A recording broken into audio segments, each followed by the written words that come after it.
Hi, it's Richard and Joe from Porsche Centre South Lakes. We host a Porsche talk show on Let's Talk Porsche. And that's basically us two talking about all things Porsche, news, technology, anything related to Porsche that is up to date and of interest. We are the oldest centre in the UK, so we're better to get your Porsche knowledge. So this is the first Porsche talk show hosted by Porsche Centre South Lakes. I'm Richard Smith, I'm the market manager here at Porsche Centre South Lakes. And I'm Joe Longstaff, the Porsche Pro here. So this format is going to be me and Joe. We're going to take you through the month's news that's happened from Porsche Newsroom, from the world of Porsche. Obviously being a Porsche Centre, we get to hear about everything that's going on, and we have the inside knowledge a little bit, what we can tell you.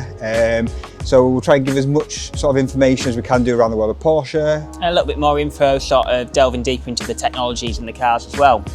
And also what's happening here at Porsche Centre South Lakes, so the oldest centre in the UK, and with that comes knowledge and insight, so we'll try and impart some of that to you guys. A few of you may have seen, we've been doing the Let's Talk Porsche series, and that's going to be out all the time on YouTube and on our social media channels. It's going to be me, a lot of the time it's going to be Joe, and some of our other people here like Lauren, our Porsche lifestyle specialist, just giving you all the insight on different things in the world of Porsche. Yeah. This show is just going to be a big roundup every month, so everything we sort of think of that might interest you.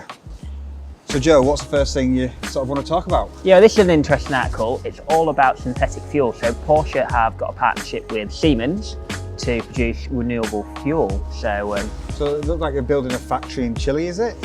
Yeah, so they've got a site in Chile which will be predominantly powered by wind turbines or renewable energy.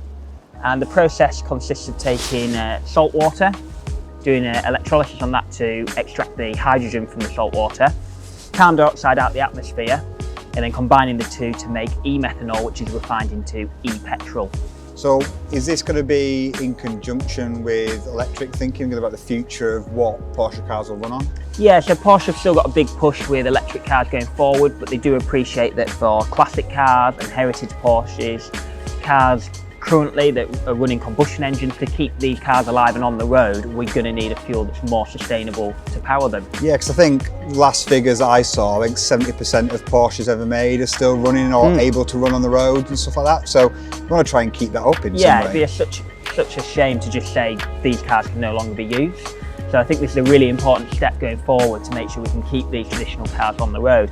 And the idea with this fuel is that it's provided to petrol stations and you fill your car up like you would any other day. It's just the fact the fuel comes from a different source. Yeah, so it makes it really easy to sort of simple to use. Exactly. So something that isn't on Newsroom at the minute, but I know a lot of our customers are asking about it, and so a lot of you probably want to know as well, is in the UK there's been a recent change in the fuel, and so people are asking whether they can still use that fuel or not and which ones to go for. Yeah, so we've gone to an E10 standard of fuel now, which we used to have E5. There's a different methanol content in the fuel. A lot of our customers are saying what's suitable for our car. To know what's best, actually on the filler cap you'll see a label that says either E5 or E10, but in the handbook for the vehicle it will actually give a recommendation.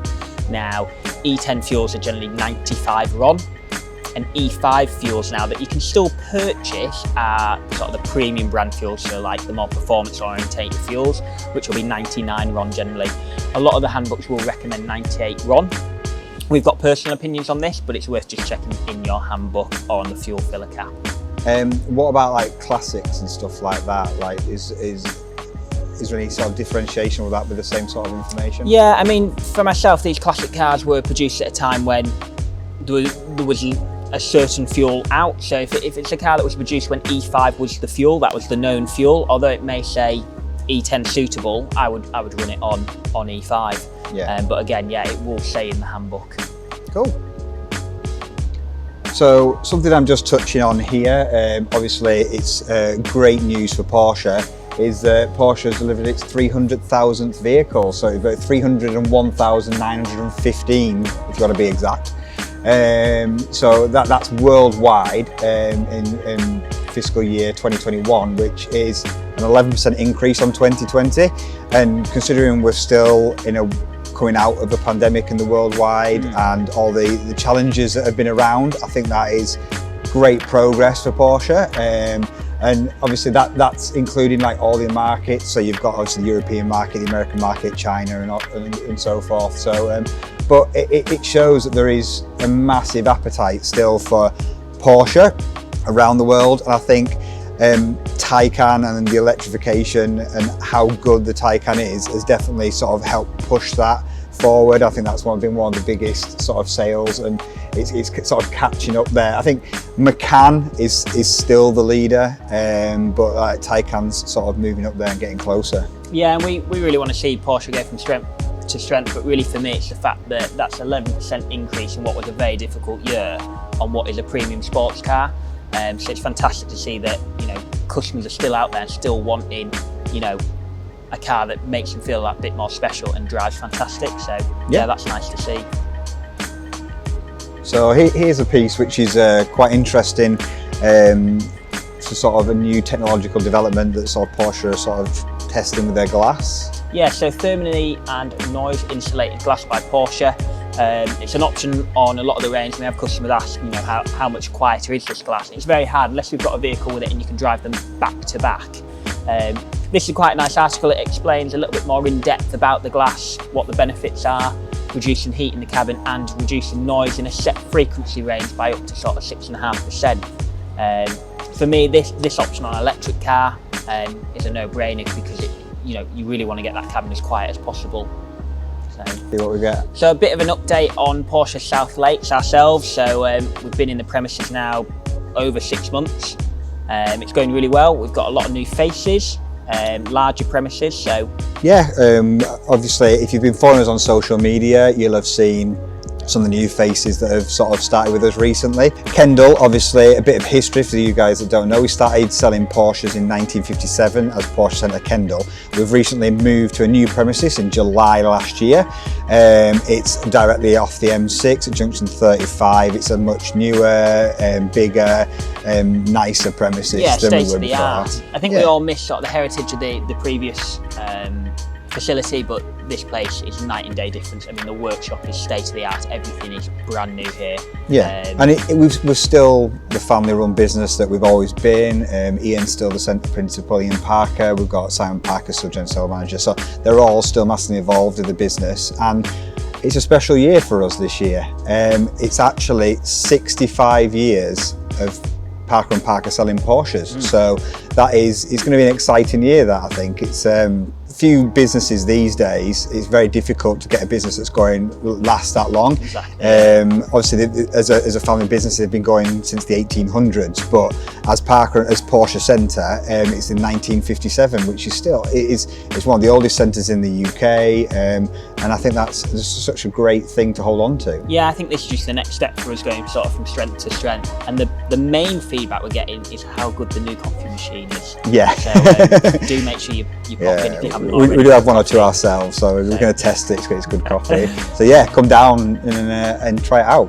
So a little bit of general automotive news around Porsche. There's whispers out there about the new 992 GT3 RS. So there are spy shots of that on the Nürburgring testing. Yeah, if you go onto the internet and search, I'm sure you'll be able to find any sort of information. We don't know anything directly, which is just what we've seen on the internet. So yeah, we've got nothing official, but yeah, it's interesting to see the spy shots with the car sort of half camouflaged, the new bits and pieces on it. It does have a rather large swan neck mounted rear wing that does have active aero. You can actually see that wing moving when the car accelerates. That'll make a really good Wing Wednesday for me when it comes along.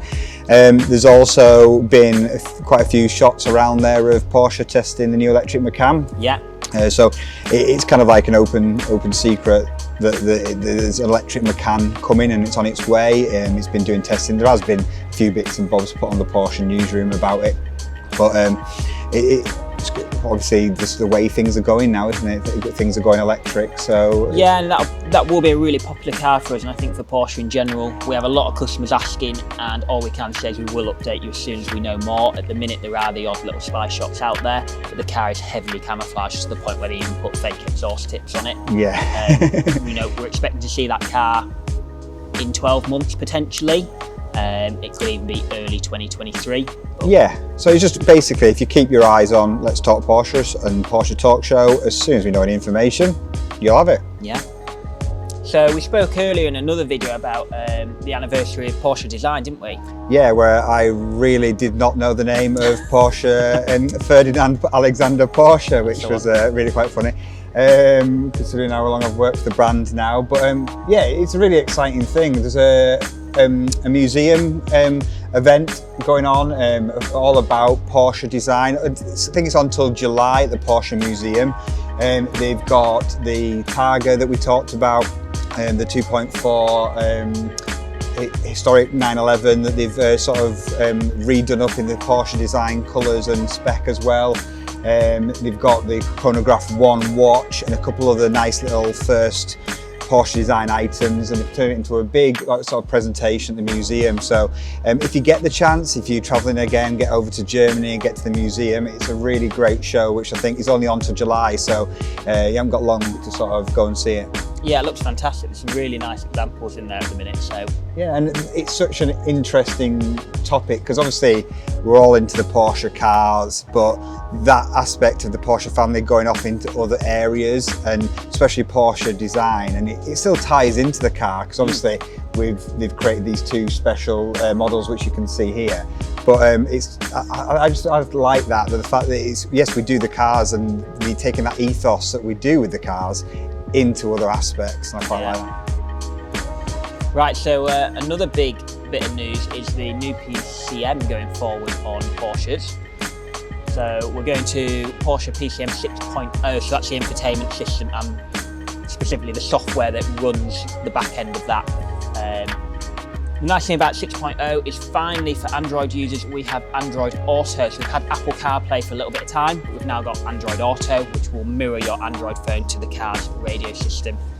So it's sort of bringing, because Porsche have always, sort of, the cars have been the forefront. But I have to admit, as working with the Porsche brand, the infotainment system was never sort of up there with the tops. But now they seem to be bringing that back around. The latest generations of the PCM units are getting more up to date, more advanced, and obviously bringing in these Apple CarPlay and Android Auto, which a lot of users use because that's the phones that they've got. Yeah. It sort of brings Porsche back up there, doesn't it, again, with the technology? Yeah, and from a visual point, that 10.9-inch display is so crystal clear. To have the software to sort of back it up now is really nice. So yeah, Android Auto will be lovely. Other things you'll get will be Spotify, so you won't actually have to pair your phone. You can have your Spotify account logged in on the actual PCM and just be able to go into your tunes. Cool, you could always get Apple Music already, so now they're bringing Spotify, Exactly. which obviously a lot of people use. Yeah, so looking forward to that. So that'll be on a lot of the new models going forward from this year, so keep your eyes peeled for that. And I think as well, if you keep your eyes on Let's Talk Porsche, our other series, we'll bring some information, some videos on that of how it all works and sort of when we sort of get hands-on in centre. Something I just want to pick up on, which I think is just really cool, is Porsche have started testing the LMDh Prototype, and I'm so excited for them to get back into Le Mans because they have those 19 wins.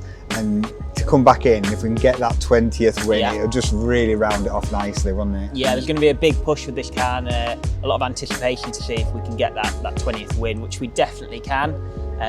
New car though, so there's always, there can be little surprises, but fingers crossed, this is going to be a winning car.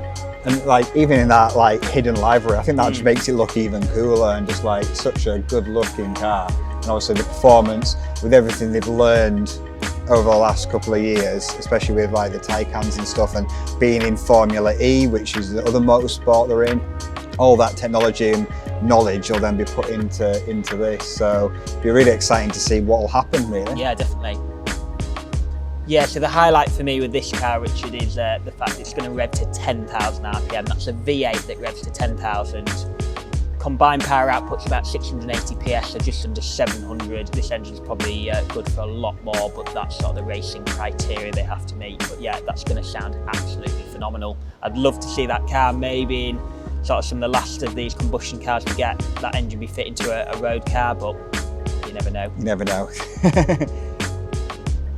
So January's been quite a big month for Porsche, so quite a few things have been announced. We've had the Cayenne Platinum Edition, we've had the Taycan ST been announced, we've had obviously what we were talking about before, the 50-year Porsche Design 911 Targa, and obviously that's just the start, that's just January, so it's been quite a busy month. Yeah, definitely. So some exciting models there. Some of those Platinum Editions are really good value for money. You get a host of options on the car basically fitted as standard. Yes, there is a slight price increase, but the options that fit are really desirable options anyhow, so you do end up with a saving. So yeah, really looking forward to seeing some of those in the flesh because they do look a little bit different, really smart with the platinum grills and finishing touches. Yeah, and if you you can take a look back at some of the Let's Talk Porsche episodes. You took us through what the options and some of the things were on the Cayenne Platinum Edition. Along with, we did videos on paint to sample, and we've got lots more to come. So I want to ask our audience, what would you like to see from the Porsche Talk Show, this longer format, us talking about the news, and also the Let's Talk Porsche series. Leave us some messages in the comments, what you'd like to see and what you'd like to be us to talk about. Also, if you check out our other videos, and hit the like and subscribe, and that'll keep you up to date with all the latest information from us as we go through the year.